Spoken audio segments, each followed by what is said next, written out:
But Dad, isn't it time for illegal ham in the face?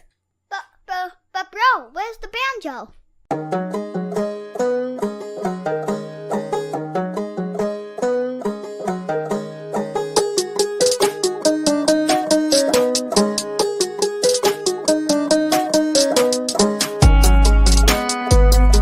Some Cleveland sports shows try to give you hot takes, but only one can give you a big old piece of hot ham. Welcome to Illegal Ham to the Face. Talking all Cleveland sports. And don't forget our Fat Boy Tuesday, where we also ham it up with some fun food topics. Without further ado, let's serve up some ham. Here are the Ham Boys. Fatty, Big Bri, and my cousin Vinny.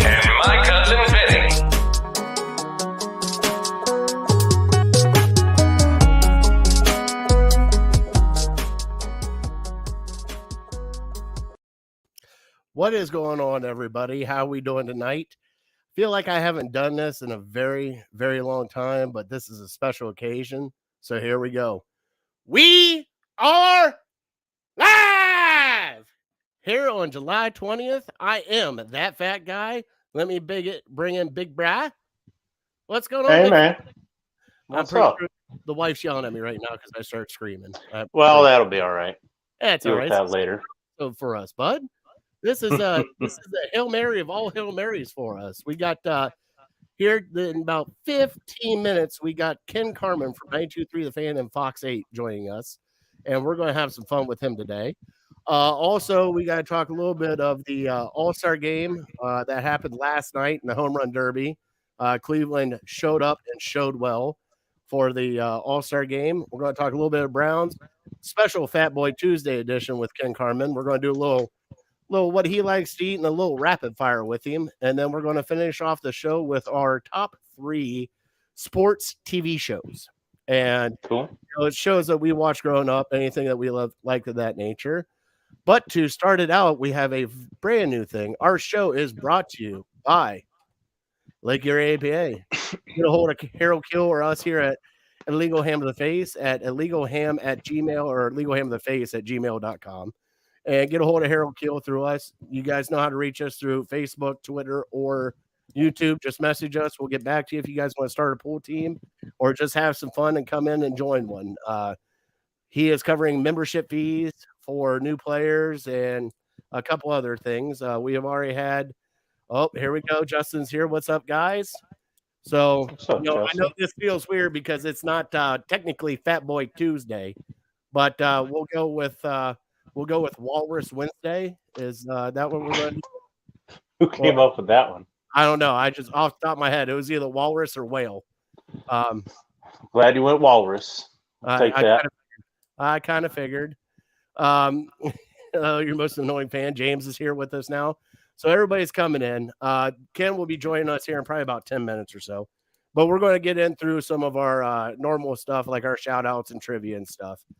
So first off, we got some shout outs to do. I will go first, Brian. I got to shout out my baby sister.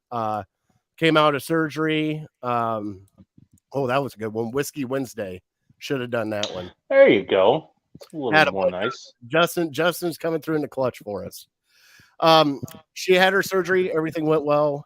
She's at home recovering right now. She's a little banged up, a little sore, but she's moving around. I got pictures of her on a hover round I think it was at a Kroger down there because I was making fun of her because I was like, what are you doing on a hover round?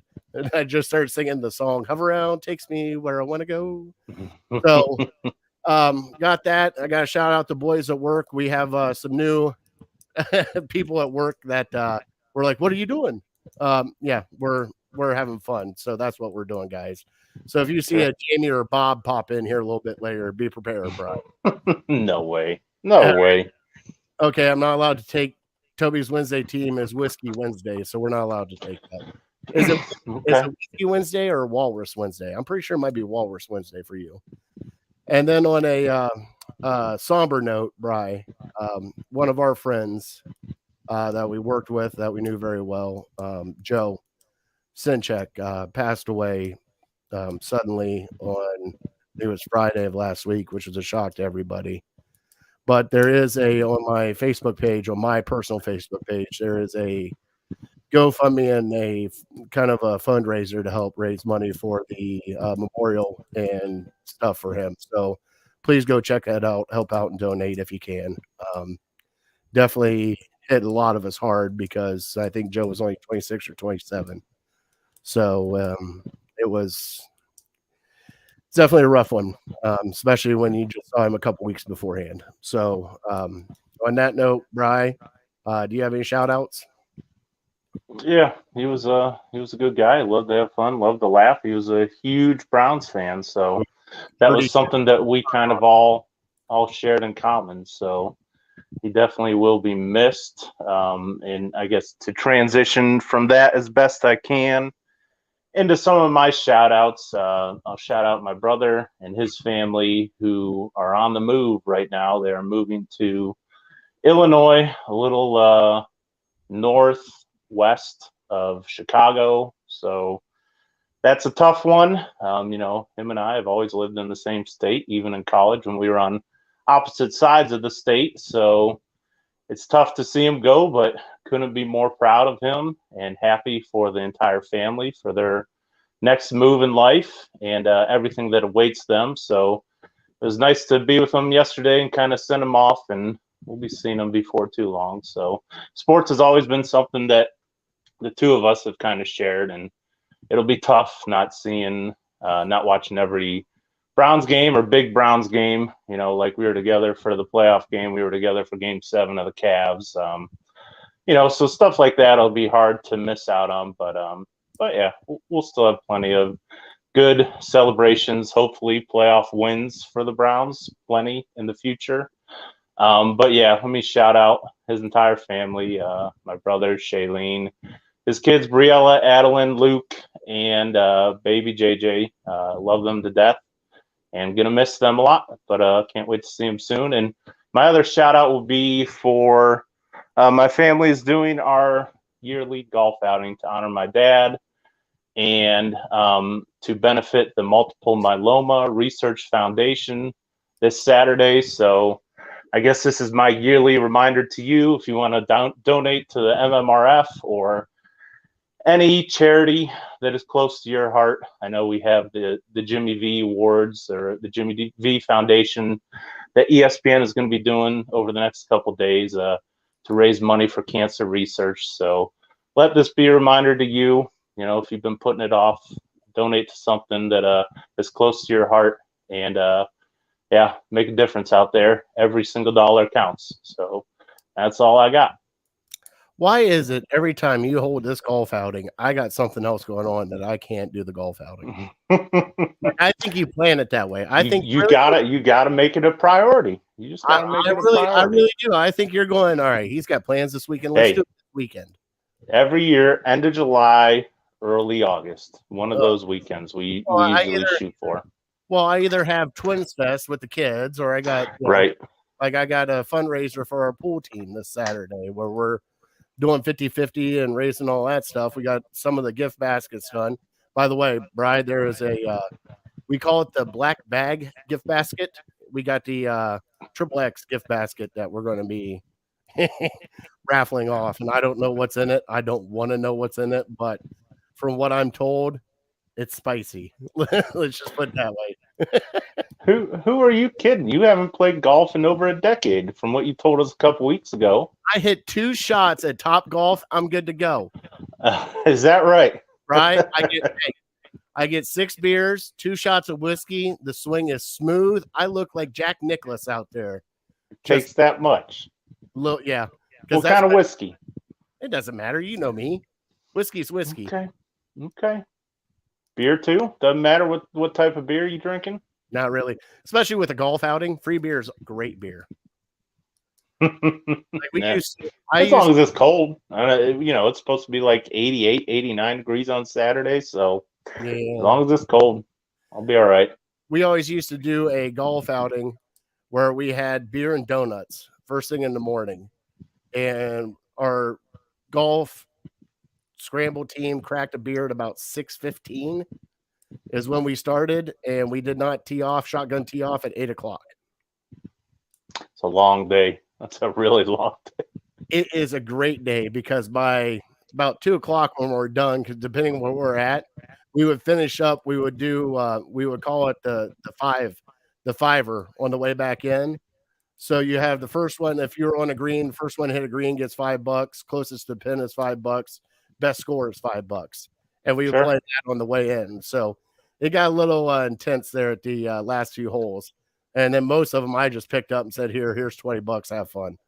And then I just wrote the cards, just laughed at everybody. But yeah, please donate to that because I know it's near and dear to Bry's heart. Like you said, I mean, he does this every year with his family. Family and friends come out, they go golfing, they drink, they have a good time. They have normally a nice steak dinner afterwards, even though Bry probably has a hamburger instead of I'll a save steak. it for my wife. I'm nice enough for that. Attaboy. I drink my dinner that night. Well, a lot of, from what I hear, a lot of people do too, like Adam and Phillips, and just keep naming names. No names. No, Big Boy Phillips doesn't. Yeah, okay. I'm not getting into that. All right. So, big fella, you ready? Yeah, I'm ready. I got a little. Since I'm running the board tonight because we got my cousin Vinny because he is on second shift. But here we go. I got a special trivia for Bry.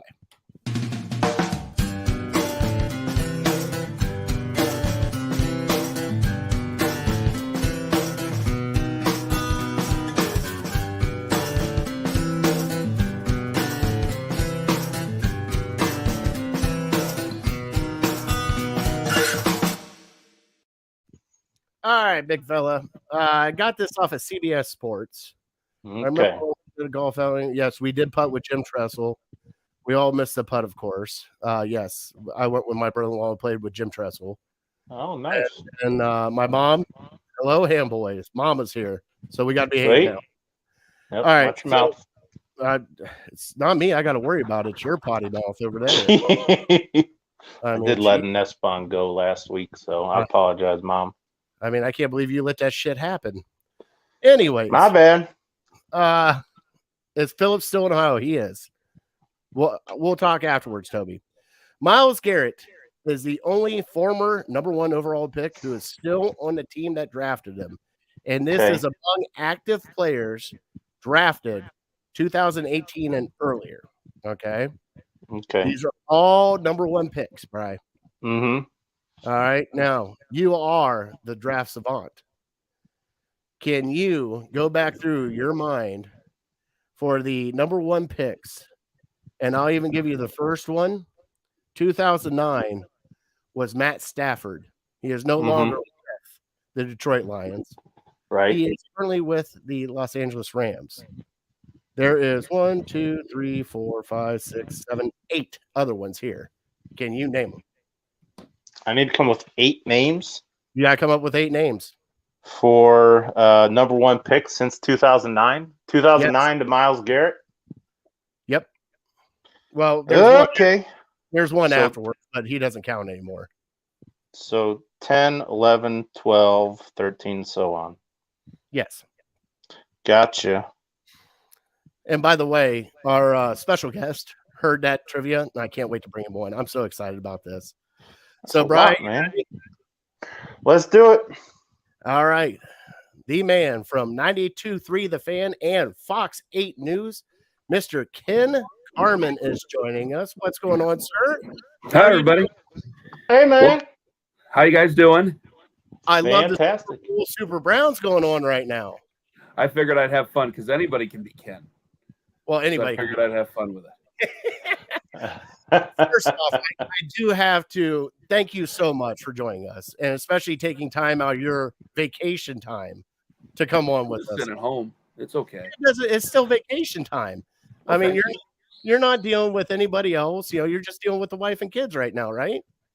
Yeah, my kids are right outside my office, which I'm getting ready to redo here.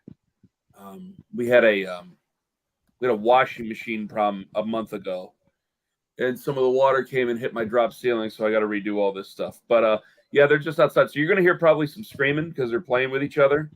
But hey, I got twin 9-year-olds. We're good. I know how it Oh goes. my God, are you serious? Oh yeah. Yeah. This Well, train already. hellions. That's when we were talking the entire time. Like, I know how family goes. It's okay. Oh. I got How were the first 3 months of that? it. Sleepless. We'll just put it that way. We couldn't get them in the crib, so Yeah. they slept in bouncy seats the entire time until they were like 9 months. It's the only way we could get them to go to sleep. And Yeah. you had to fight with the wife and tell her because she's trying to clean the house and stuff. Just smack her around and be like, "Nope, it's time for bed. They're sleeping, we're sleeping. Let's go." Yeah, that's probably the best. That's probably the best advice anybody could give anybody about that type of thing. Well, I just had one at a time, and so I was like a bastard about it. I was like, "It's time for bed. They got to go to bed." That's Okay, There it is on cue. there you go. So, yeah, when I just said we had one at a time, so it was easy to do. I can't imagine two. I can't imagine having two. The great thing was we didn't know better. So that was kind of it happened, and we had nobody else that knew about it. And the funny story that most of my friends know about me is my two best friends, other than Big Bry, also have twins. I lived with them growing up. One has twin girls, the other one has a boy-girl twin. Oh, So that's nice. all of us have twins, and we're like, everybody kept asking us, like, what did you guys do at that house? I'm like, it had to be the water. Well, no, we didn't drink water. It had to be something else. But yes. So thank you again for joining us. Yeah, All right. thanks You for are having me. so we listen to you every morning because I work at a golf course. So every time you guys are on at 6 o'clock, we're up at 5:30 listening. Which one do you work at? The Country Club. Wow. Yeah. Very prestigious. I've never been there. Lima talks about it all the time. This is the best place in Northeast Ohio. I swear to God, he was just talking about that the other day. No way. Best place in Northeast Ohio. Yep. It's hush hush. Most people don't know about it, but I guess there is a hush hush Browns outing going on there tomorrow. Oh wow. Okay. No, is that right? Yeah, I guess the coaches and some other You people. didn't tell me about this? You're not allowed. I gotta go schmooze. I gotta rub elbows with Stefanski and all those guys. That's nice. Sure you you got to do. be there at 5:30. So normally our drive. So I live in North Olmsted. So my drive starts at like 5 o'clock. So I start at 5 o'clock, get there at 5:30, and then normally listen to Amy Lawrence for about 10 minutes, and then you guys come right on right afterwards. Where is that at now? I've heard of it, but I've never been there. Where is that at? Pepper Pike. It's out there next to Beechwood and all It only that. takes you a half an hour to get from North Homestead. Even in the morning, it only takes a half hour to get from there. Okay, never mind. There's not many people out that early in the morning. Yeah, that's a good. I mean, point. not all of us are coming Well, from Streetsboro. Well, even if you say that, I don't think a lot of people are going to get up that early to go out there and get on the roads at 5 in to mess up the commute. I think they're Right. fine with us kind of coming in early and dealing with all that. I think they're okay with that. That's outstanding. So, how long you worked there? I've been there for what, Bri, 12 years? Something like that. Sounds about right. Yeah, a little over Yeah. a decade. Bri My- was there for about 9 years. Okay, so you did the same I was thing? there about 13. Yeah, I was there a little longer than him. I just left Holy maybe cow. in February. I come down from Medina, so it was a little bit longer for me. But yeah, I don't miss those drives. My dad, he retired last year. Did he retire almost 2 years ago now? Almost 2 years ago now. And he just started mowing at the quarry down in East Canton. Right? Yeah. Yeah, it's beautiful down there. But Love it. he's never played golf, so they're like, go mow the fairways, and he's like, I don't know, I don't know what that is. They were like, okay, we'll just go one at a time, because my uncle lives down there, my cousin lives down there, and they live on the course, and then my dad, he lives over in Perry, and then they got my dad in mowing, and my dad's never played golf. So he's just like, they were like, mow the fairways and like they told him the tee box. He didn't know what the tee box was. And so they were like, one at a time. All right, this is what these parts of the course are and that type of thing. He knew what the rough was. That's it. He could Well- figure that out, but everything else was a mystery to him. So does every other amateur golfer in Ohio. They know what the rough. Except ours is a little bit higher and it's stringy with the fescue. You have the fescue. Oh yeah. Lime always talks about the fescue. That and the kikuya. The kikuya will get you. You Sure. you guys are going to have to come out. We'll get you. Well, Lyman's been out there a couple times. You know what? I want to say he's probably been out there 4 or 5 times. He I don't actually know if I'm on so I threw out a picture on Twitter. He goes, I know that. Where's that at? First time I ever talked to Lyman, like I didn't even DM him or nothing. He was like, "Where's that at?" I know that. I'm like, "It's a country club." He goes, "I love that place." And then that was the whole conversation I had with him. I was like, "Oh, okay, awesome." I was like, by the way, kudos. Right? So you're a golfer right now, right? How's it? just. So, I mean, I guess I call myself a golfer because I like golfing, but I went out for the second time this year yesterday, and that'll probably be the end of it. I went to Valley over in Elyria, Valley of the Eagles over at Elyria yesterday, and that's a very difficult course. yes, it is. Just I didn't even know how difficult it was until I talked to some other people, and then we went to before that a couple weeks ago. We went to Tannenoff down in Alliance, which it's fine. It's a fine public course. I enjoy. I like it. It's kind of wide open. There's a couple places it's kind of tough, and it starts with a par 5, so that's it's kind of a punch in the face if you're golfing in the early hours. But I used to play when we first had Axel, or even right before we had Axel, because I live 10 minutes away from there, from Valley of Eagles. So I would go there right after shows, and I get there at like 10:30, and I can go quick. I can play the George Bush golf where he used to do 18 in just over an hour, and I could do that. So I would get home just after noon if I got there at 10:30. Oh, that's perfect. Wow. Yeah. Wow. So it wasn't impressive. it wasn't bad. Now there were a couple times I didn't know about the I thought I knew about golf etiquette. I didn't know all the golf etiquette. I didn't know it was a big deal to skip people or to pass people, because I would just go, I'll get the 6 coming back around the other end. And I would, because I just, they're like, have at it. And they trust me. I wasn't a jerk about it. I just drive around, and they were okay with it. And they're like, this is like kind of a respectable place. It used to be a country club. Now it's a public course. And I would just pass these foursomes and not even care. I'd just go driving right by. And I'd be like, I'm going to go get 7, 8, 9. And then maybe at the turn, I'll check out 6, or I'm just going to keep going and pick up 6 on the other end. And some days I played 18. Some days I'm like, I'll take a rain check, whatever. And I would just leave. And they were always like, I don't do burnouts. You can't really do burnouts in their carts. I don't do any of the other stuff. So they're like, okay, as long as he's respectful about it, we don't care what he does. But I didn't know that was a big deal. I was like, no, you can't do that. You're not supposed to do that at all. I didn't know. Sorry. That's when you look at him and go, shut up and get in the cart. You're not getting a par on this. Come on, let's go. Yeah, I just figured. I said, what the hell? I played when I played by myself. I played a lot better. I was just more relaxed. I try to stay away from. I hate to say this. I kind of shy away from outings, just because I don't want to. If I'm paired up with people I know, that's fine. But some strangers. I mean, you guys know this. You guys have seen the guys cussing up a storm on the on the greens and stuff like that. Oh yeah. Some of it, like, man, I get worked up enough in my regular life. I don't need to get really worked up on a golf course. So I don't know. Some guys just take it too seriously, and it's like, those aren't the guys I'm really going to play with. That's all. Yeah. No, it's the worst. I mean, that's why I don't even really like to book on these websites like Golf Now and something. If you have a twosome or a threesome, because they're just going to pair you up with a single or another twosome. It's like, I don't want to play with strangers. I just want to drink and have a good time with my buddies. And I don't want to have to worry about what other people are saying or thinking about how I'm playing or the pace I'm playing or how much I'm drinking. Yeah, I just want to have a good time for a couple hours. I always wondered if they could do that. And there's probably a way they can. If they, you take it by a handicap, if you know a handicap, which I don't even know how to calculate mine because it's probably off the chart. That's not even a joke. I'm serious.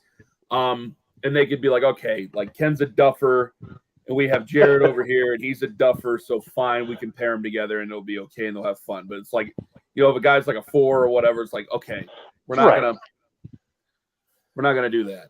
Well, I mean, most of the time they do. Most of the time they pair you up. It's just to speed up play for them. Yeah.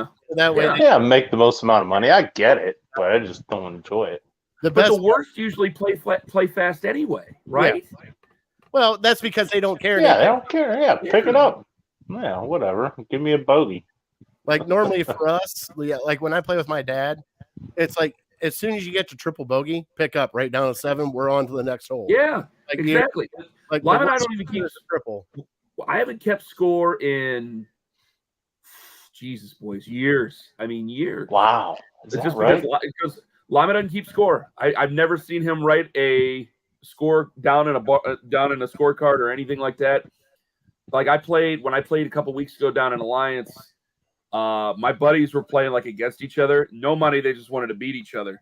And my buddy did come back. My buddy Brett came back from 7 strokes down, but he ended up falling apart on the 18th. They're like, Ed, what did you shoot? I'm like, I'm with my son. I don't mark it a 10. I don't care. All of them are a 10. I shot a 180 or whatever it is. I don't care. It doesn't matter to me. So we do have some questions we want to ask you because I mean, sorry, I keep taking up the space. You're amazing. Oh, that was great. This is what we were talking to Brad Ward before you came on the show, and Brad and I are really good friends. Brad goes, "Oh, you got Ken coming?" I'm like, "Yeah." He goes, "Oh, that's going to be a party for you guys." I'm like, Brad's a nice guy. The only thing I hate, I've never told Brad this, and I kind of know what to say because I hope he doesn't take it the wrong way. Brad's a really nice guy, but he'll tweet something during the show, and he'll say it, and then he'll give his take, and I think some people think we're saying the opposite. So I'll start getting nasty tweets. I'm like, no, I agree with Brad, man. I'm trying. I got to X out because I'm like, I can't do the show because people are responding to Brad's tweets and they think that Brad disagrees with me because that's what social media is. "Oh yeah." So they think that Brad and I disagree with each other. I'm like, no, we all agree with each other. Brad's giving us. I mean, there's sometimes yes he disagrees, but we're all just giving our opinion. Everybody needs to relax, but. Sometimes I hate to say it. I'm like, this is going to sound terrible. There's times I kind of have to mute the conversation. Hey, Sure. We totally get that. I don't want him to feel bad. I'm sorry. Calling him out. Hey, him and I used to go blow for blow over stupid stuff just to do the good cop, bad cop. And he thought I'd get so mad at him that I'd close down the laptop. I'm like, I don't want to talk to you. Close down the laptop and walk away. And then I come back on. I'm just messing with you. I don't care. Just to get him riled up. But we do have to ask, like, you're doing great on 92. Like, what got you into being a radio host? Why did you want to choose? Oh, hell, I've told that story so many times. It was basically by accident. I mean, it really was. It was just like, accident sounds like I just kind of fell into it. Like, I had to work hard at it. Don't get me wrong, but I kind of wanted to be a writer at first. And then I had my assistant principal at Perry High School say something. Now this is Perry and Stark County, not the one up in Lake County. But he said I was in speech class. You had to take speech 2 years. When I was in speech class, we did a radio project where you had to go down to where they make announcements. We had to do like a radio show or whatever, and that was fun. And my assistant principal walked in the room in the classroom while I was up in the making the announcement room doing the radio show, and he's like, "Oh, you got to do radio, you got to do something like that." He goes, "Don't worry about." I feel terrible saying it like this. He's like, he's like, newspapers. I don't know if they're the future. I don't know if you want to do that. Go try to do radio. It's like a podcast has kind of changed that, but this is 04, right? So that's kind of how I got into it. And it's basically the only way I got opportunities was I was willing to just do shifts other people didn't want to do, because you come in, you're part-time. I worked at the college radio station. And then because of the supervisor's encouragement, he made me go get a part-time job. I applied for the part-time job. I got the part-time job. And then I was just willing to pick up shifts that other people didn't want to pick up. Like I did Sunday morning gospel. Ran the board for that. Did a lot of Arrows games before they were the Rubber Ducks. Did a lot of high school games and like running the board for that. And ran a lot of just Akron men's and women's basketball, the college football stuff. I mean, just a ton of games. And that's, I still tell people if they ask, I'm like, man, if you can find a way to get in at a station and be like a board op, if you want to do radio, like that's to me, that's the way you do it, because then you learn about all the technical stuff to it. You basically learn how to be a producer, and then I think it kind of makes you more understanding of the people who are working on some of the technical stuff, because you still need technical directors, you still need producers, you still need engineers, and so at least it should make you more patient with those folks.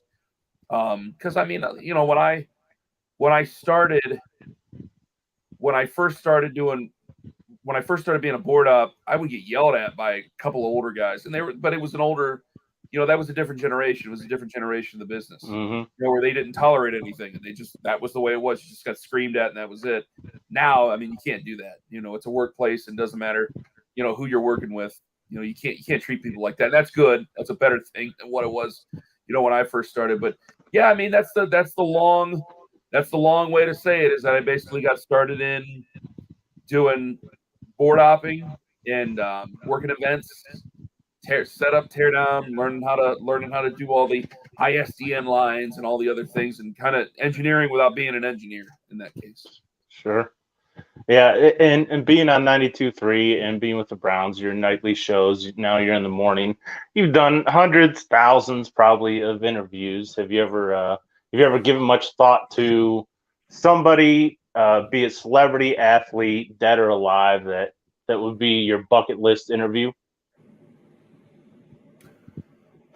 I don't know. I get usually I get really excited to talk to broadcasters, but I get nervous talking to them. They're like the last ones I get nervous talking to. Like, there's a lot of athletes. I like athletes, and I'm interested in their story. I just do not get worked up interviewing any athlete or coach ever. And part of that just comes with experience. You interview enough coaches and players over time that just goes away. But the other ones, like when we've had one of the famous ones that we talk about on our show is Iron Eagle. And I stuttered all over myself and kind of sounded like Chris Farley with Paul McCartney doing the Iron Eagle interview, one of the first ones. And I admitted to Ian. I said I was nervous probably the first few times I interviewed him. I've always, for whatever reason, because I know, like, there's some guys it's like, all right, like Jim Nantz, they're all good personalities, right? There's been a couple who have been a little bit like short, not abrasive, but short. But like Jim Nantz, good guy, but it's like, all right, like Tony's known Jim Nantz for years. Yeah, and it's like, I'm sorry, what'd you say? We see him all the time at work. Like, he comes. Oh well, yeah. As soon as the memorial comes around, he's here. Yeah, it's true. So that's the thing about him, though. Like, Tony knows him very well, and I'm just like, I'll just saddle up next to Tony and ask a couple of questions and be polite, and that'll be the end of it. And he's great. Mike Tirico is very engaging, very fun to talk to. Steve Levy, I remember I asked this long ago. I tend to, with quarterbacks and players and baseball players and all the other stuff, I tend to try to tighten up the questions as much as I can, just Larry King it. With the broadcasters, I tend to go very long. And I'll just have these long-winded, because I'm nervous. And I try to talk my way out of the question while I'm asking the question. It comes off ridiculous. And I did that with Steve Levy. And I wasn't even that nervous to talk to Steve Levy. That was the weird thing about it. But Iron Eagle, it was just so bad. It was so awful. He made fun of it, like, in the answer of the interview, because I finally just went, you know what? Honestly, Ian, I'm not gonna lie to you. I'm nervous to talk to you, and that's it. Sure. And he thought it was funny. Thank God he did. He was nice enough, because my boss has known Ian for 30 years. My boss is from New York. And I was nice enough to text, like, hey, you're fine. Don't worry about it. Like, that guy, he's not on social media or anything, but he should be, because that guy is just a king among men. He's awesome. Yeah. Well, speaking of Lima, we know Lima loves to ask your guests some uncomfortable questions. Is there a time in your mind that sticks out to where he just asked a question and you just wanted to crawl into a hole? You were very uncomfortable for the guest. In the early days, yeah. And now I'm just not. I'm just used to it. So I don't. It's gotten at the point when you first start out. You don't want to ruffle too many feathers because you want to have a job. And now we've been on air long enough where it's like, like, there's some guys that I'm not trying to upset. Like Mike Florio. and I know he's on the Watson thing. He's been on the opposite ends of the spectrum. He's all over the place, right? I got nothing against Mike Florio, though. And what I like about Mike Florio is that he'll kind of mix it up. And the same thing can be said about a lot of different writers out there. But, like, who was it we had on last year? And we said, I'm like, hey, it was a Nick Chubb question. And our producer told it because Owen was the one booking him at the time. It wasn't even Anthony Alford. Owen was the one booking him. Owen's like, hey, our host here, Ken, has a problem with where you have Nick Chubb because I had him behind. It wasn't Will. It was CBS. It wasn't Will Brinson. We like Will a whole bunch. Prisco? That's who it was. It was Pete He Prisco. can't stand the Browns. Yeah, he hates the Browns. Really mad at me. He got really mad at me, and I finally said, "Go, Pete. The express reason to have you on the show." We said this on air. I said the express reason to have you on the show was to argue this point. Right. I said that's the difference, and you agreed to it, and then you brought nothing to the table, and so I was a little bit taken aback by. But there's very few people. There's every now and then there's a lost in translation situation, maybe.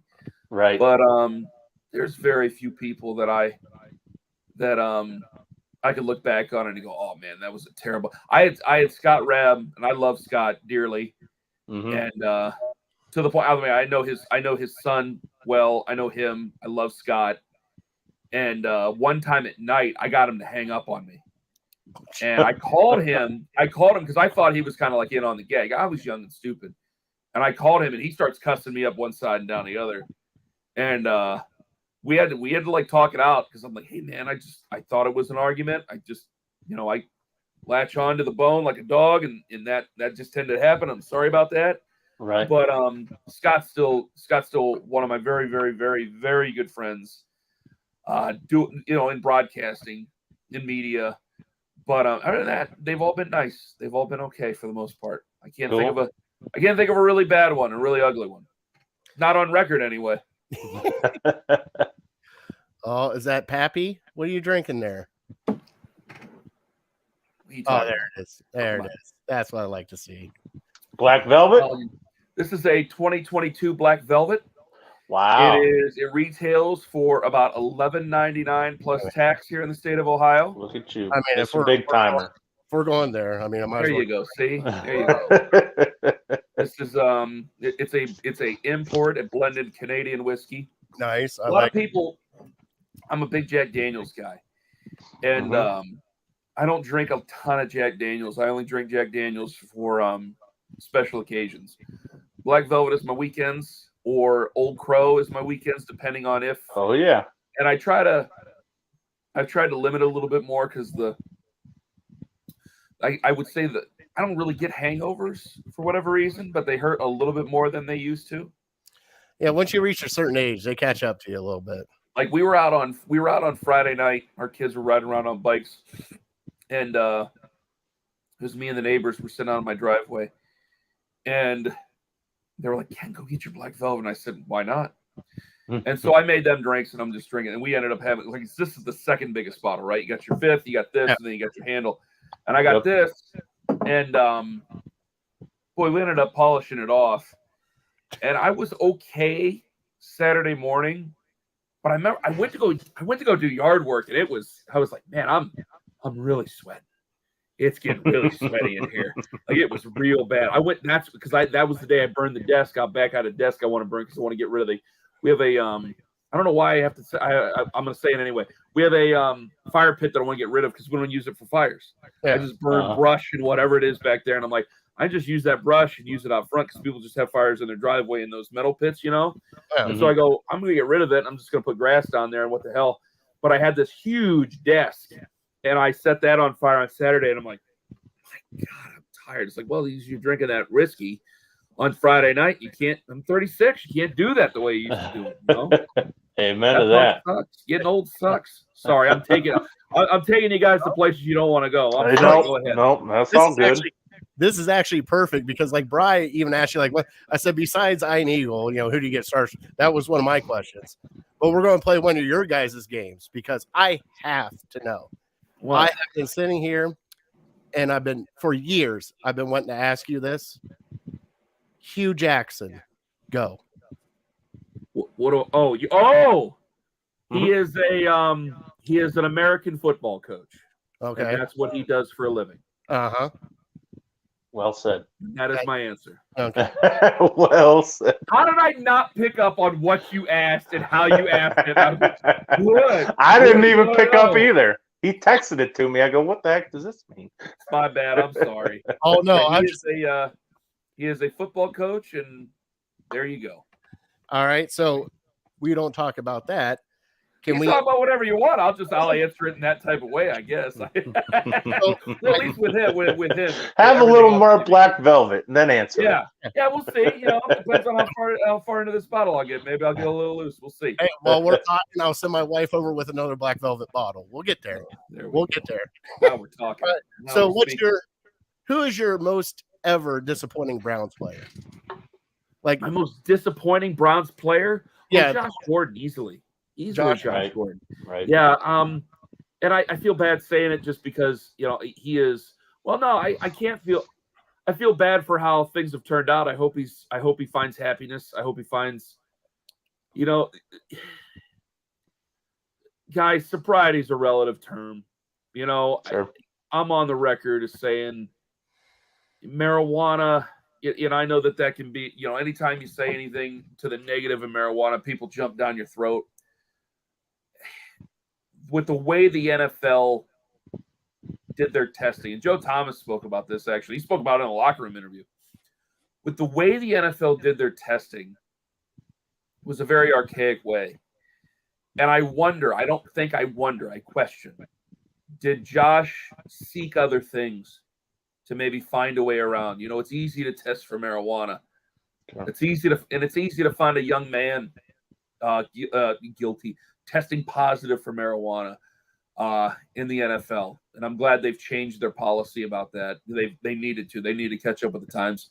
But I wonder if some of the other substances that we know that he was into, if that was a cause because of that. If you can't find, for such a long time, and we're just getting to this, a lot of players have talked about it. Kyle Turley's spoken about it at length. And he goes to the Super Bowl every year as a paid advertiser, and they let him in on Radio Row, and he talks about it every year about what marijuana has done for him. THC has done for him, CBD, all the derivatives of marijuana and what they've done for him, and how guys became over time addicted to the bottle, addicted to the pills, and I've seen prescription drug addiction up close, and it'll steal your soul. Whereas, if somebody can do something with marijuana, with cannabis, and make it okay, where they're not driving under the influence or anything like that, but obviously, taking care of themselves and taking care of each other, then I think that's okay. I really do. And I wonder so many times with Josh if that was one of the reasons why things got as ugly as they did. Because what I saw out of Josh Gordon was a Hall of Fame talent. I think that he could have been one. I think that if there were no substances, I think that he would have been in the same sentences Rice, Johnson, down the line. Wow. Really? That it's somewhere in that conversation. I mean, this was a guy who put up 1,600 yards on a 4-12 team. And he was the only. I mean, he kept Brandon Weeden employed. I don't care what anybody says. Well, yeah, that and he wasn't he suspended part of that season too? He was suspended the first 2 games of that season. That's exactly right. I mean, this was he is a game-changing, at his zenith, a game-changing wide receiver of an obscene level. And I swear to you, I think he would have been kept in the same conversation as Irvin, as Rice. You name him. I think he was there. And you can see it where, did he score a touchdown just this last year? I mean, you have a third. I think he did score a touchdown just this last year with Kansas City. I think it was one of those little pop pass touchdowns. Yeah. But I think he scored a touchdown. I go, I think you're right. That right there is the example why. It's because some people, when I first hear I say Hall of Famer, they roll their eyes and go, now that guy has been through every ringer you can think of.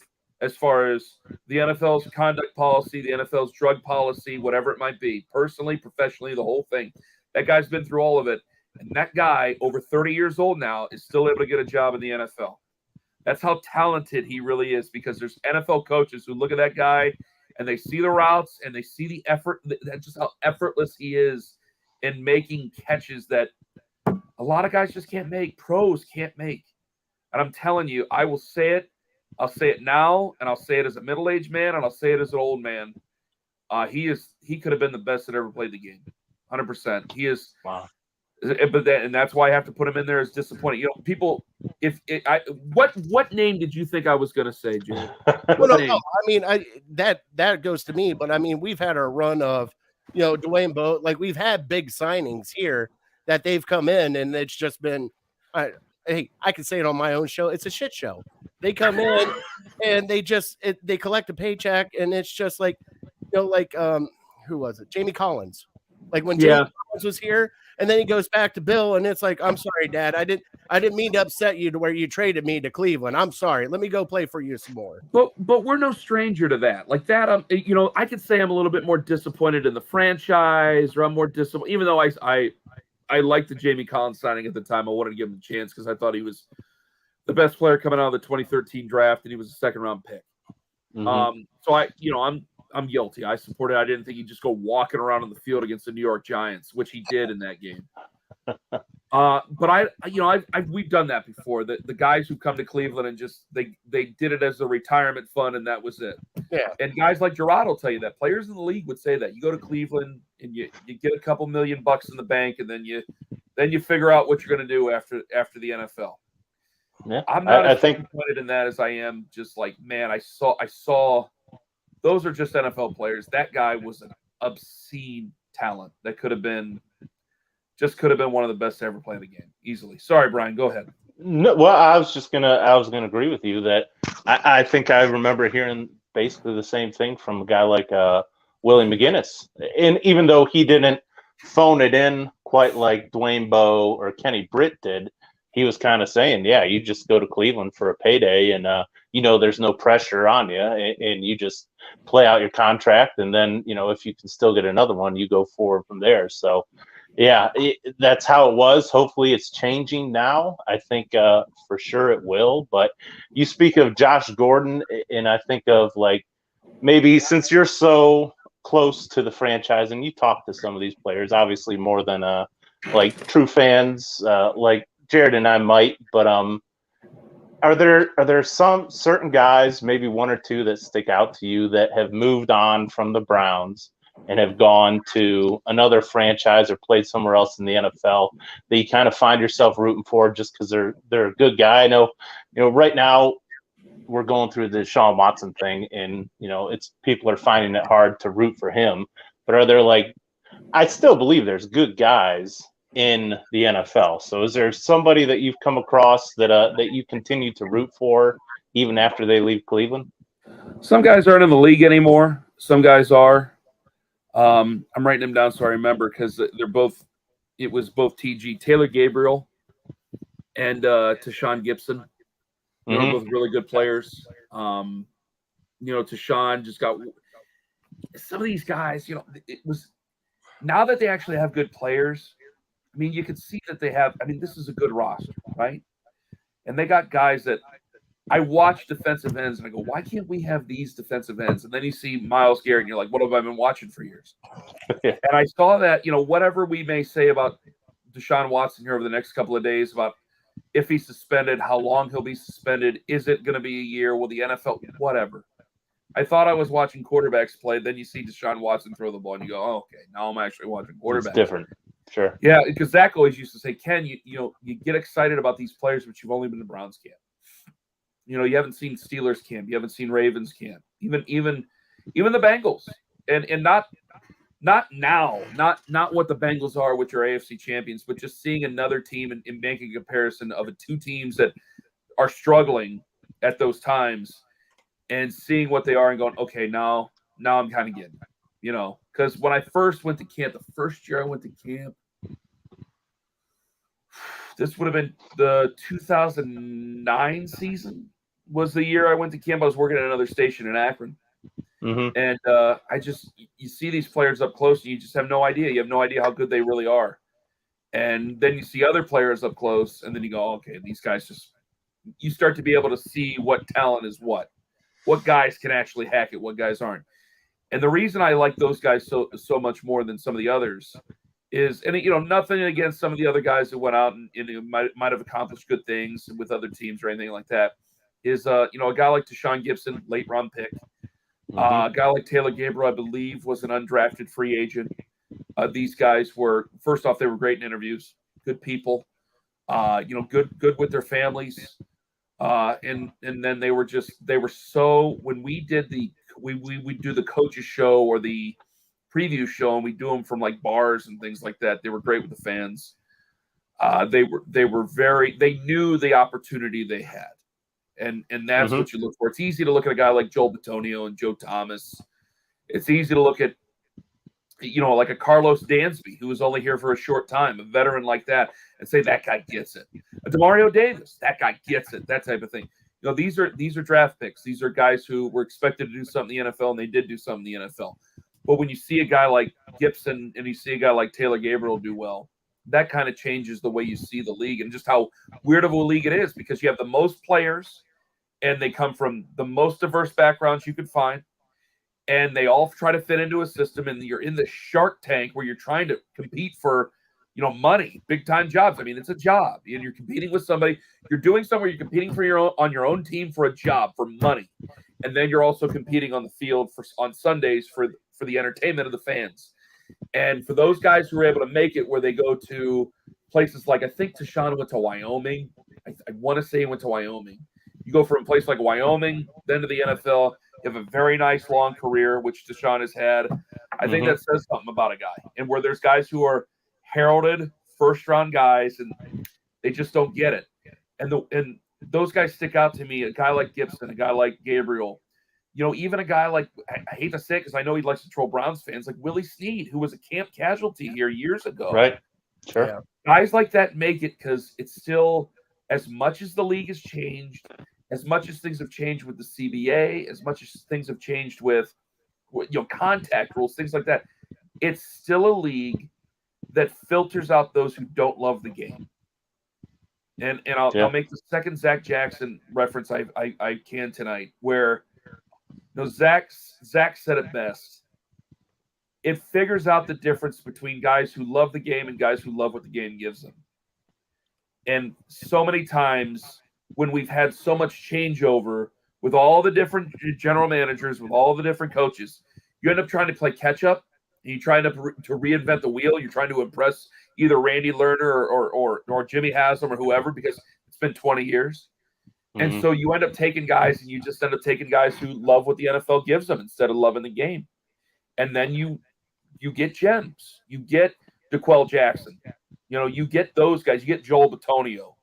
And then you got guys who maybe you didn't give a chance to, and they went on and they accomplished other things, like Gabriel. And people couldn't stand Cam Irving when he was here. And I'm telling you, that guy was and I know that he's had a couple of blips on social media.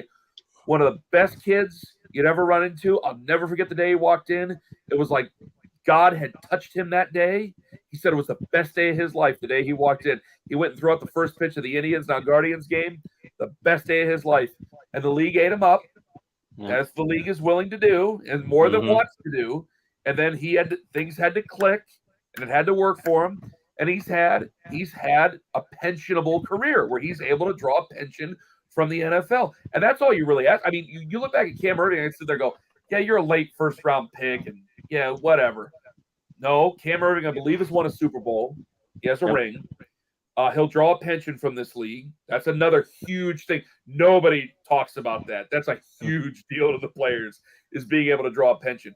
The same thing can be said with Austin Corbett, second-round guy. We thought we were taking Joel Bitonio 2.0, second round, Nevada, the whole thing. Yeah. And struggled here mightily and got a little bit of time to breathe, got the change of scenery in L.A., and has gone on and is having a nice career.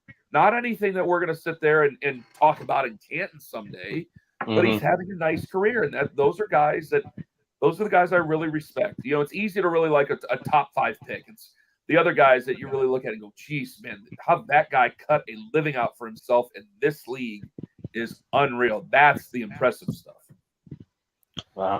Yeah. Well, I'm sorry to do this, and we've gone 55 minutes without talking. But I mean, the biggest story of Cleveland is Deshaun Watson and how long he's going to be suspended. Do you think we really know anything? Because it comes out like daily, it seems, with these reports. Like, well, that's a federal judge. 2 to 8. Dog. Right. Other than her husband, maybe. Like, does anybody really know anything? You know, I think that at this point now, maybe. You know, I saw the Florida report yesterday. Now, I've been off Twitter, except for to post the pictures yesterday with Tone. I've been off Twitter all week. I know you have. Was there a Florio report, Jared, about saying the Browns are bracing for some suspension of 8 games or something? 8 games, right. Their Browns are quietly bracing for 8 games. There may be something where somebody from her office may have looked and said, get ready at this point. Yeah. Mm-hmm. But even that's extremely speculative. Sure. I don't. At what point do you think it'll be too long of a suspension? Like, is it 8 games? Is it 10 games to where the Browns are like, well, it's just, we can't go that many games with Jacoby Brissett as our starter, and you know, our playoff chances are taking a serious hit. Is that 10 to 12? I would say is where we really have the argument. Okay. I'm glad you asked that question because I've said it before. What can I give a straight-faced argument? You know, what can I give a straight-faced argument? Can I give you a straight-faced argument that Jacoby Brissett can hold down the fort for 8 games? I can. With this schedule, I can. Yep, 4-4. Yeah, but can I do it for 12? No. Can I do it for 6? Say it's 6? Yeah. Oh yeah, that's for sure. That's something that we could all live with. I don't know what to expect. You know, nothing. I mean, people say, well, it wouldn't surprise me if it were a year. It wouldn't surprise me if it's 0. That's ridiculous. Both of those situations would surprise the hell out of everybody out there. And anybody says they weren't surprised, they're just acting like they're not surprised. They'll have their socks knocked off because everybody wants to act like they know somebody. The whole thing is with this situation in particular, none of us know anything. We think we know everything. We tell everybody we know everything. We don't know anything because this is different from anything else we've ever had. If this were a contract situation, it's like, hey, you know, the Browns are thinking about paying Deshaun X and Y amount of dollars, and Deshaun's wanting Z amount of dollars. I guess you could get some inside information about this. If this is a draft pick, I guess you can get some inside information about that. This is a judge. It's a former federal judge. What do you think she's calling everybody? You think she like? I can understand Florio talking to people maybe within the Browns or around the Browns, saying, you know, they're quietly bracing themselves for 8 games. But Sue Robinson didn't get on the phone going, hey, Mike, listen, of all the people I decided to call you, like, she didn't pick up the phone. All right, I need Ken Carman in Cleveland. I need to call him. Okay, is this the fan? Yes, punch me through to Ken Carman. I'm giving him the scoop. Like, no, none of that's happening. So we're all saying, I see this from Facebook friends, guys I know from home. Guys I've known since I was 6 years old. I'm hearing 4 to 6. I'm hearing 2 games. I'm hearing that they're going to count last year and then they're only going to give them 1 game. I'm hearing it's going to be like a Johnny Manziel. Nobody knows. Nobody knows. Nope. I did a TikTok video just to try it out to see what happens. And I'm like, anybody that knows anything, you're wrong. You're smoking crack. You're wrong. I'm like, 2, 4, 6, 8, 12. We don't know. We have no idea. So anybody saying that they know what it is, I mean, the wide window of 2 to 8 games, what the hell is that? There will be people. Oh, the 2 to 8 games. I'm like, man, you could lose. We're Browns fans. I've lost the season between week 3 and week 9. Like that. I watched the preseason. I knew what was going to happen. Yeah.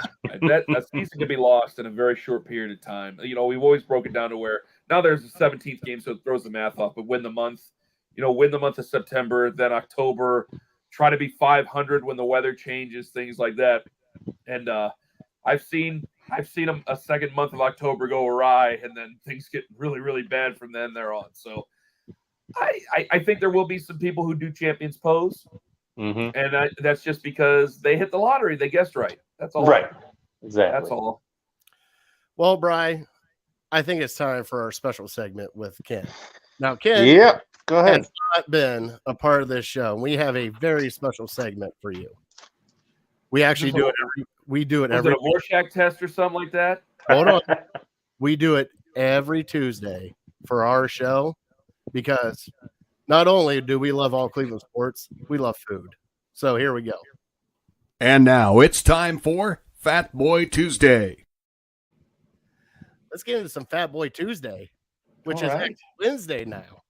So, Ken, I know you like spaghetti and steak dinners. Yes. All right. I haven't had one in over a decade because of my wife. No one notices. No one knows that. You're the Really? first person to tell. I told. What's she doing? She don't like steak and spaghetti. She's Well- Italian. She don't like Italian food. She does, but she don't like it as much as me. Oh, okay. So for Fat Boy Tuesday, we want to pick your brain about foods that you like. All right. Okay, are we allowed to do that? Yeah. All right, because it gets us excited when we talk food because somebody over here has a meat to bread ratio, and I believe there is no meat. Bring that up. But do you have a meat to bread ratio? What is that? So a meat to bread ratio is like you go to Sliman's, okay, you get the corned beef. Oh, so it's a lot of meat to bread? No, I've never thought about that. That's just how it looks. I add it up. That's about it. So I just eat it no matter what it is. Bri has a perfect meat to bread ratio. Like Really? he said Sliman's is like 4 sandwiches for him. Right. You break it down. For me, I mean, yeah, I can't. I wouldn't enjoy like if it was a pound of corned beef stuck between 2 pieces of Wonder Bread. Yeah, that ain't for me. I break it up into a couple sandwiches and enjoy it, but as far as one goes, nah, it's too much. But you guys are in golf course management, so that's not surprising because everything's got to be like in a precision way. So you're not. I'm not as surprised as what I might have thought I would be. Oh, I was based on your guys' backgrounds. I Yeah. was gonna say I'm a slob. I'll eat anything. Oh, most people agree with me. Yeah, I mean, he'll go to Arby's and get the Meat Mountain, and he'll be happy as a clam. I kind of I'm gonna have to agree with Brian here, and the reason why is I had one time I got a big Montana way back in the day. I just thought it was too much in the middle, and I didn't think it was. It kind of went bad in the middle for me, and I went, no, you got to have, because if you have too much and you're biting into too much. Like if I have like lunch meat, right, and I have turkey, and I'll eat the turkey, but if I spend too much time in the middle, the bread will start to slide around the turkey, and then I'll start to think of the word slime and slimy, and then I won't want to eat it. But if I have enough turkey, Thank you. Something else, and then mustard or whatever, and I can eat that with the bread, and then I can eat it fast enough where I'm not thinking about slime. And I think the same way happened with like an Arby's roast beef sandwich or something like that can happen. Yep. Arby's roast beef is fantastic, but there's there's really too much. Single, I could stop at the single instead of the big Montana. I only got the big Montana one time, and that was the time. One of our guys that loves our show said there's got to be, that's what she said in there somewhere, and I got to bring it up because there's too much meat. Yeah, what, the Meat Mountain. Just too much. The big Montana. So we try to do once a month a live show out and about, but we don't go to like the name brand places. We go to mom and pop bars to go out and have some food. Like we've been to Rookies in Parma Heights, Mr. B's. We've been to a local bar in Parma. We've been to the Foundry Social down in Medina. And we did this throughout the pandemic to kind of help the restaurants, especially mom and pop places, get their feet back, to showcase their food. Is there a mom and pop place that you just love to go to because they have really great food? Oh, Jesus. There's almost too much. Back home, I used to go to Haggie's back in Perry or back in Canton. B&K Cafe in Perry is a great place. We used to go to a place called Chicken Manor. That was basically like where the family used to have our family get-togethers. All the Carmans used to go to a place called Chicken Manor in North Canton. It's a shame that but that place closed down a few years ago. There's another place called Lindsay's in Canton. It's just, there's a bridge that goes over 77 from West Tusk, and that place just closed on Sunday for good. So that's a shame. But the places around here, Tremont had so many, West Park has so many. It's almost too numerous to count. When you get in Cleveland, like I've said before, I've defended Olive Garden. Like it's such a weird thing. When I being in Canton, it's not like we don't have a Little Italy district in No. Canton. At least we didn't at the time. I don't know if I know they have First Friday, but I don't know if they have like a Little Italy. And you can go to Four Winds or Sparta or something like that, but I don't need to go to Sparta Steakhouse every day for crying out loud. So like you see these commercials for Olive Garden, you're like, well, this place must be nice. And like so people who grow up around Cleveland who like are in the inner ring suburbs, whose families took them to Italian restaurants with people from they fart all over Olive Garden. But it's like for us simple folks in Stark County and all the other counties, hey, that's all right. Pretty nice. But they're almost too numerous to count. The place in Streetsboro, the bar I like in Streetsboro, Lizzie and I have gone to a couple times. Is a place called Chuggers, which is fun. I forget the one day they had this band playing. Lizzie and I were smashed. This was last fall. This was the same day Urban Meyer got in trouble with his bar, with that girl dancing. Yeah. Because I was looking at my phone going, holy God, this is happening right now. Check this out. We're out with the neighbors, and we went, and there was this great band, and they said it was their last day ever, and I totally they were breaking up. One guy was moved to Columbus, and that was it. And they were so good. They were amazing. And I was in the bar. There was like 40 people in there.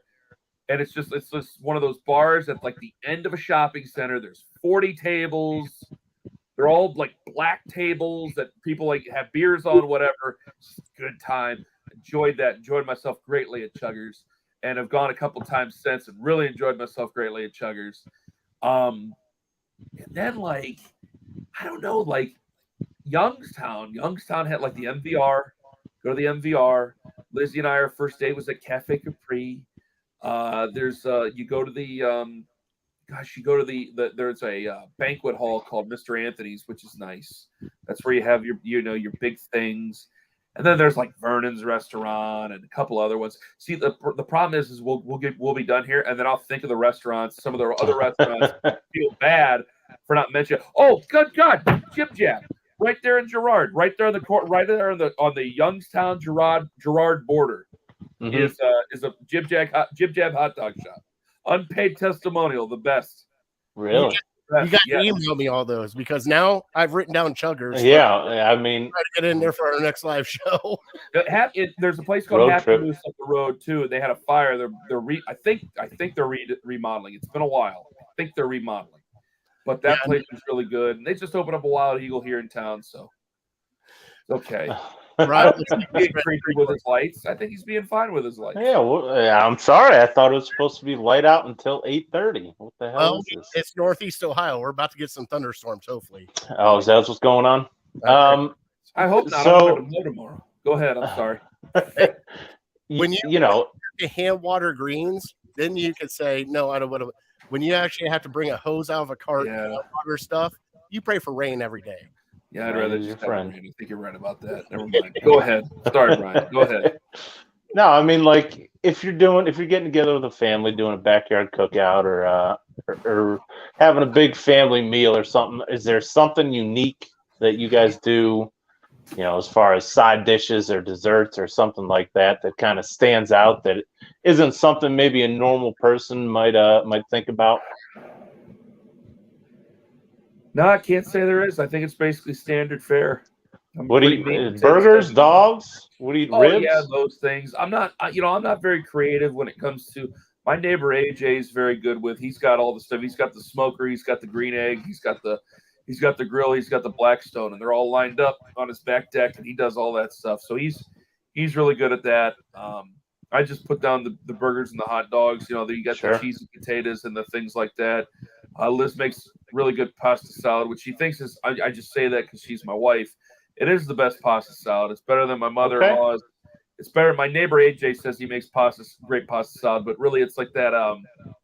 It's like AJ makes great food. He's a great cook. Don't get me wrong. He's a great neighbor, great cook. But his pasta salad, everybody's like, oh, this and that about it. And I like Liz's more. And it reminds me of the Seinfeld episode of The Move, I don't know how familiar you guys are with Seinfeld. I love Seinfeld. But like Elaine's talking about it's just a whole lot of stuff thrown in there that's not really doing. Like that's what it is. Yeah, It's just like now Putty made up. There's his a own knuckle, move. maybe. Yeah, the knuckle and the clockwise swirl and all this stuff. Right. Putty makes up his own move, and it's just a lot of stuff there for show. And that's what I felt. Of all the great things he makes all types of great things. But he was a cook at Sylvester's in Jackson Township, which is another North Canton area, which is another great mom and pop place, Italian restaurant, great place. And as much as I like his food, and beggars can't be choosers, but I'm gonna choose in this case. I will choose Liz's pasta salad and not my neighbor's and not my mother-in-law's. My mom can't make pasta salad anymore, so that's what happens there. You mentioned cheesy potatoes. Do you put the cornflakes on top, or no? I mean, Ritz crackers. My wife, but she doesn't. No, we don't do any of that. No. You're missing Makes out. a buffalo chicken dip. That's very good. Liz does all the cooking. That's phenomenal. I grill meat. I make the meat. And that's about it. There you go. Yep, that's all you need to do. Yeah, that's all. Ken, I can't thank you enough for being with us. I want to thank you guys for being so. Damn it! Hold on, I'm going to speak now.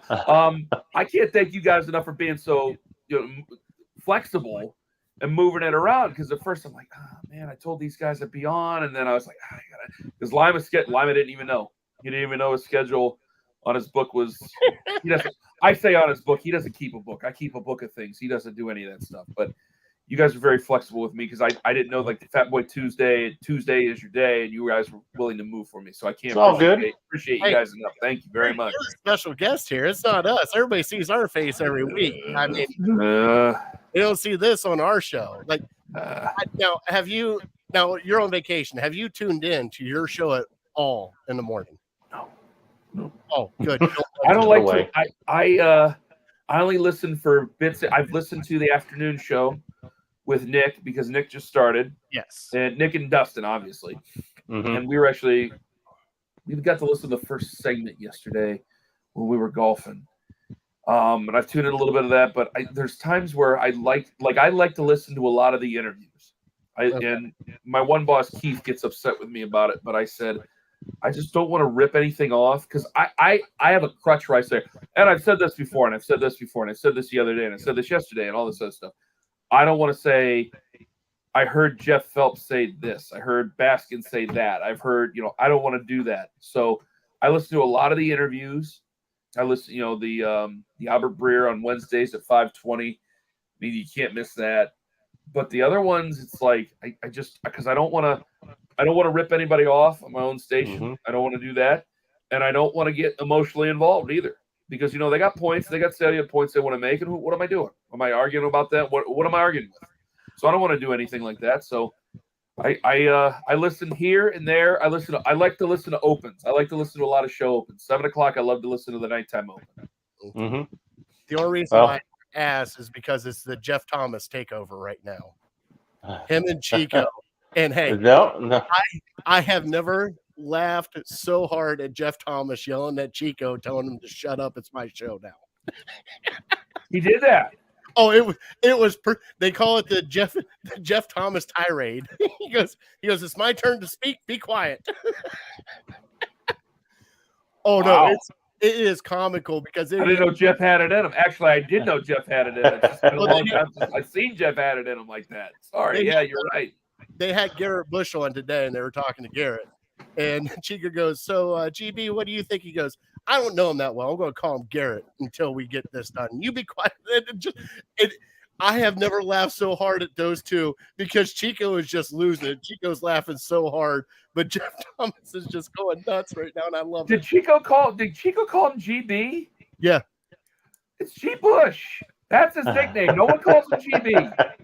Chico's making up different nicknames for Garrett. It's G. Bush. Everybody knows him as G. Bush. He's in my phone as G. Bush. It's not GB. G. Bush.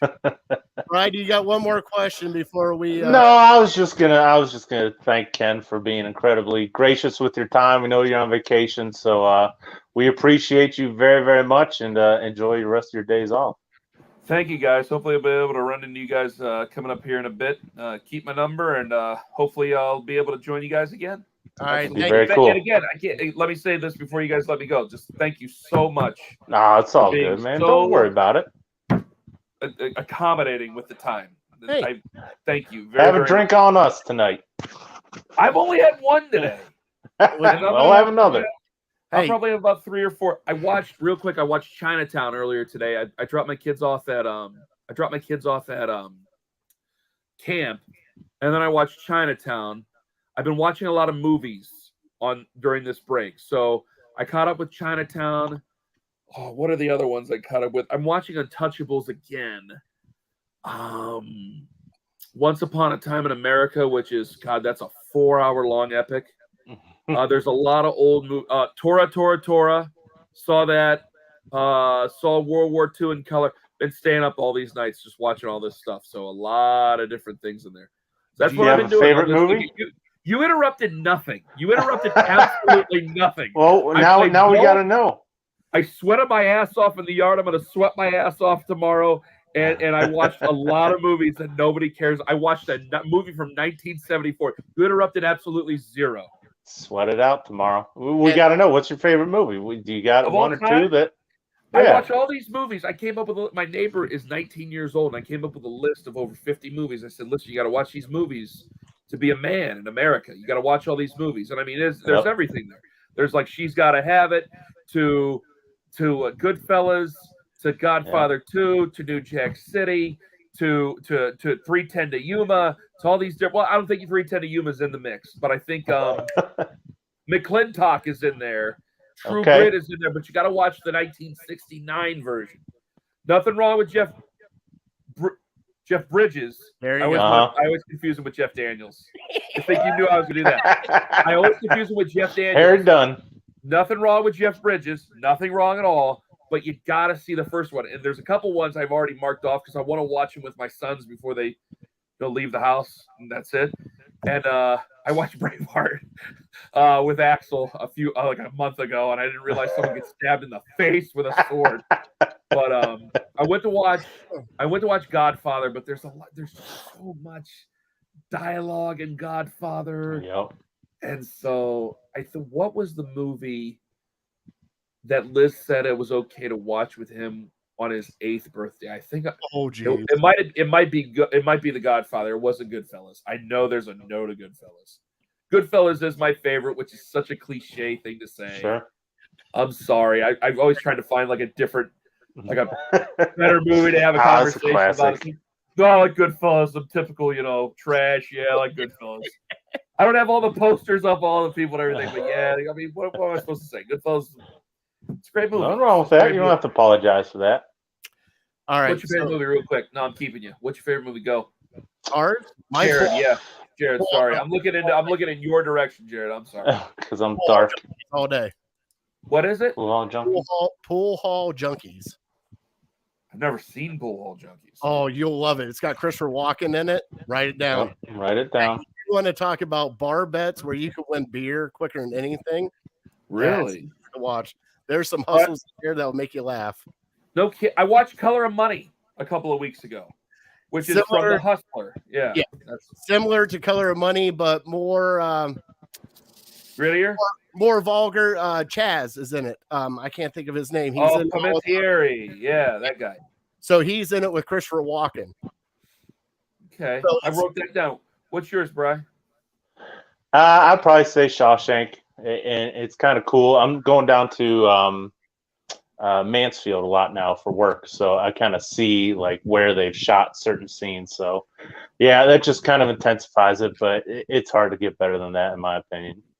When I worked in Akron, so I worked for a big radio group that I'm not going to say on air. It's one of the we're the second biggest, and the other one's the biggest, and I worked for the biggest at the time, right? And I used to drive through. I worked in Akron, and I used to have to do the news. I'd have to do the news, and I sent the news to Ashland and Mansfield. It's like that central Ohio area, Ashland, Mansfield. That's how they say it there, like Akron, Canton, right? And I would go through. I would have to go do the Ashland football games and the men's and women's basketball games, right? And I would drive through Mansfield, and I'd always call my boss and go, "Hey, I'm driving through Mansfield. Do you know they got a bleeping jail around here that they talk about? Because everything is about the prison. Everything. And I'd just be on 30, driving through, like, I don't know if it was 30, It's but cool. go through Mansfield. And you Yeah, can it see is. it from the road, like way Yep. down there. I go, you guys know they filmed Shawshank Redemption out here? I had no idea. The inside scoop. Look at you. Yeah.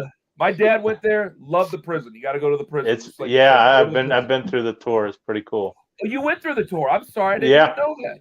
No, it was like a self-guided tour, but then they also have a tour that goes like around the city because apparently they've shot different scenes throughout the city. Like I've been to the supermarket where Red has his job as the grocer after he gets out. So yeah, I mean, little things like that is pretty cool to see. Wow, that'd be cool. I didn't know they did all that.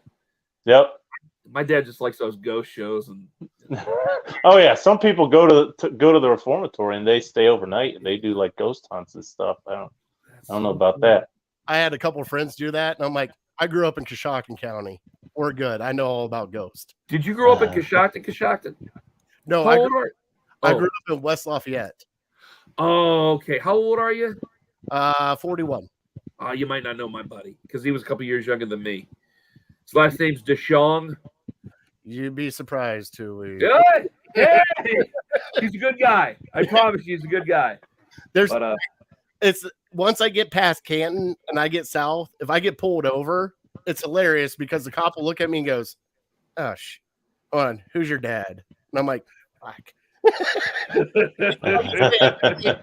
Because no matter what answer that comes out of my mouth is my uncle or my dad, and they're both Hellcats down there, and it's like, yeah, my bad. It's good to be known for something instead of not known at all. I'd take it. I don't care. I'd love it. Good stuff. All right, you guys are trying to wrap up. Up. No. Apologize to your wife for us for keeping it for so long. You want to see some stupid human tricks? Say what? He's got to go. Tricks? If you got something to show me, I'll show it to me. All right, here we go. Bri, you ready? Yeah, all right. We're doing our trivia. Oh, shoot.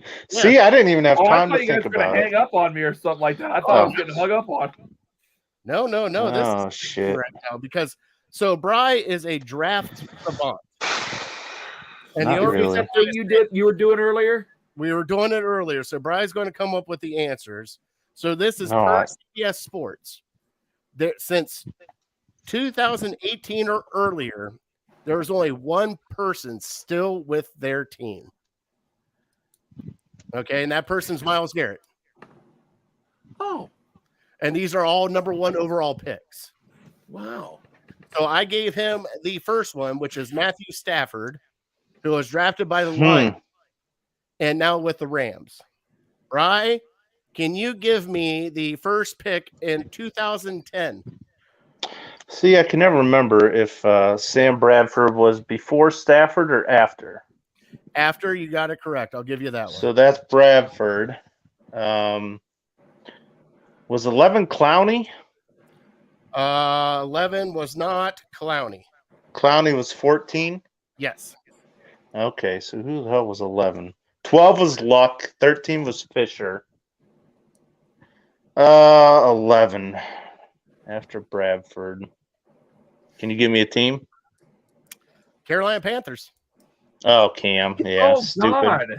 Stupid. Hey, his name's been brought up all day today about coming to Cleveland. Yeah. Cam? Give me a break. Yeah. I'm a defender of Cam, but no. I agree with you. Hey, if I wanted to run the triple option, I'd watch Navy play. Oh, come on, that's a little bit rough. That's a little rough. You can't throw the ball anymore. You and I both know that. All right, so you got Fisher after Clowney. Yeah, and I'm blanking on 15 and 16. I know Winston was Winston the year before Garrett. No. No, Jameis, or Winston. Was he 16? 16? Was 15. 16. There was 15. 15. There's another quarterback at 16. Lord. Team? Right now he's playing for Detroit. No. Oh, Goff. Jared Goff. Come on.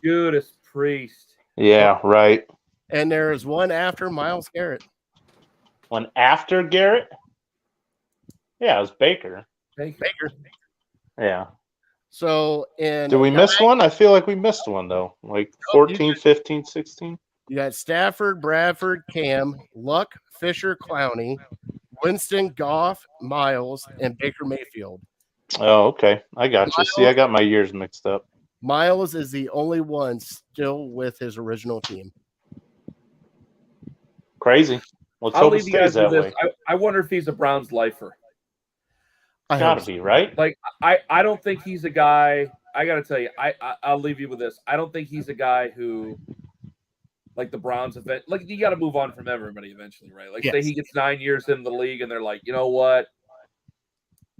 I mean, if he's still at the top of his game, maybe you rework the deal, or you figure out a new deal. But he might be a guy who just goes, you know what I mean? Like if he's, I don't see him kind of hanging on with somebody else. I could see that guy just kind of, I made a ton of money in this league. Now I'm going to go on to my life's work. Sure. He goes and does that. I'm sorry? Kind of like Joe. Yeah. Which, yeah. I mean, well, it's different with the Browns because the Browns were in a much different spot. Like I don't think they were ready to replace them just yet, and I think they would have definitely, if they could have, wired his back together and had him come back. Yeah, but I bet I could see Miles. I don't know. He's just so interesting. I can't see him just be like, yeah, you know, I'm here, like his third stop now with the Atlanta Falcons. I can't see, like he goes from the Browns to maybe the Rams into the Falcons. I can't see him doing that. Mm-hmm. I just don't. I can totally agree. I think I could see him maybe chase one Super Bowl, maybe one, but after that, I don't think it's multiple teams. I think it's one other team, and maybe that's what I don't. Yeah, I don't know if it's in his DNA. I feel the same way about Nick Chubb too. Like I think I don't. Go ahead. I don't think these guys, you know, obviously they're part of the Browns' history and they're some of the Browns greats, and I think they keep it that way. But you know, we're finding out with Deshaun Watson. You think you know these athletes, but you might not know 100% about them. But yeah, I would be shocked if Nick Chubb chases Super Bowls or chasing money or anything like that. Well, with Miles, what makes him so interesting is like when he first came out in the draft, there was a lot of people who wanted to compartmentalize him and put him in their own spot. Like there was a lot of questions about whether or not he loved football. And I think that he's such an interest, like the whole, I like music, I like jazz, I like poetry, I like history, I like dinosaurs, all that stuff. I think it bothered those Cro-Magnon football people because, you know, you're playing defense and I think they wanted killers there on defense. It's like, I think it bothered some of those old style football guys that he can kind of turn it on and off when he wants to, as we've seen. Like there's certainly a competitive streak. There's absolutely a mean streak there, and he kind of does exactly what he wants to do. There we go. Browns one of those guys. Well, I'll tell you guys what happened. I think it was like weird. It did get dark there. I gotta admit. It did get kind of weird. Sorry. There's right. Yeah, it got dark. By the way, while I'm hiding here in the dark, Myles Garrett can't kick the shit out of me. Let's talk about Myles Garrett. That's amazing. Oh, I love it. All right, Ken, thank you so much. Yep. Thank you, Ken. You the man. Love it. You guys had a good time. We appreciate you. You had a good time, and you know, you got to come back on and talk some food with us here a little bit later when we have more time to talk food. Will do. Thanks for having me, guys. Appreciate you. Bye.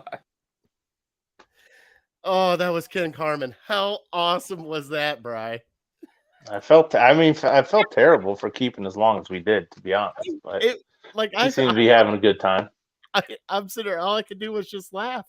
And I'm just sitting there going like, all right, this is going to be, he was on with us for over an hour, Bri. I know, right? Incredibly gracious with his time. He said he had nothing better to do, but I find that hard to believe. I'm sure he could have found something else to do. But hey, yeah, have another drink, hang out, talk sports. I mean, that sounds pretty good to me. I don't care if I know the guys or don't. I didn't get to do my rapid fire that I wanted to do, but that's okay. We can save that for another time. Sure. All right, Brian. Well, guess what? We're not doing a top three tonight. Yeah, that's probably smart. We've run pretty late here. Hour 30 in, but we cannot thank Ken enough. Ken Carman, 92.3 The Fan, and Fox 8 Sports for joining us. absolutely amazing. He's just so down to earth. It was so fun talking to him. And, we'll have him on again here, hopefully, because it looked like he had a blast with us. That was an awesome time. Yeah. But on that note, we're closing down Legal Ham. So tune in next week. We will be back on Tuesday next week for our Fat Boy Tuesday. But Bri cannot sign off without God blessing him. Yep. God bless you. God bless America. All right. I am that fat guy. We want to thank our troops and our first responders for everything they do. Also, Lake Erie APA. Please go check them out. Get a hold of us. Get a hold of Harold Keel. Justin, I do have your hat. It's right here. Your APA hat. Got a little goodie bag coming too with a Dimitri Felton numbered card right there. Look at that guy. Plus a couple other goodies in the back. I'll mail that out to you this week, buddy. And on that note, we're uncorked, unloading, we're out. Thank you guys for watching.